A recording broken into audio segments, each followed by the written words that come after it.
मोरो ख़बर शामिल कजे थी। मोरो सिंध मां जितां सिंधी अल्ताफ़ सुमरो जी रिपोर्ट मुताबिक़ मोरो शहर में कहर जी गर्मी ऐं बिजलीअ जी लोड शेडिंग सबबि फ्रिज ठिप थियण ते बर्फ़ जी खपत वधी वई। बर्फ़ ब्लैक ते विकिरो थियण लॻी। मोरो जा शहरी महांगे अघ ते बर्फ़ ख़रीद करण ते मजबूर थी विया।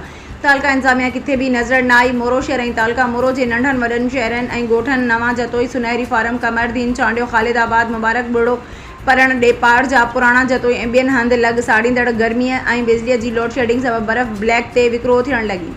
उन हवाले सां मोरो जे शहरनि जो चवणु आहे त कहर जी गर्मीअ में हिकु बिजलीअ जी लोड शेडिंग तंग कयो आहे त ॿिए पासे वरी बर्फ़ माफ़िया बर्फ़ जो अघु वधाए बर्फ़ ब्लैक ते विकिरो करे रही आहे। मोरो शहर ऐं कारखानेदारनि बिजलीअ जी बंदिश ऐं मोटर्स ख़राब हुजण जो जवाबु ॼाणाए 500 रुपए वारी बर्फ़ जी सलीह 1000 रुपए में विकिरो करे रहिया आहिनि, जंहिं सबबि मोरो शहर में बर्फ़ जो टुकड़ो 50 खां 100 रुपए में विकिरो थी रहियो आहे। मोरो शहर में गर्मी ऐं बिजलीअ जी लोड शेडिंग सबबि बर्फ़ जी खपत वधंदी। कारखानेदारनि हथरादू अघ मुक़ररु करे छॾिया आहिनि। कहर जी गर्मी में शहरी थधे पाणी पीअण खां पिणु महरूम बणिजी रहिया आहिनि। अहिड़े नाजाइज़ अमल ख़िलाफ़ असिस्टेंट कमिश्नर मोरो ऐं लाॻापियल इंतज़ामिया हिन मामले में किथे बि नज़र नाहे अची रही ऐं मोरो शहरनि खे बर्फ़ माफ़िया जे रहम ऐं करम ते छॾियो वियो आहे। मोरो जे शहरनि वस वारनि खां नोटिस वठी बर्फ़ जे अघ में लात कराइण जी अपील कई आहे।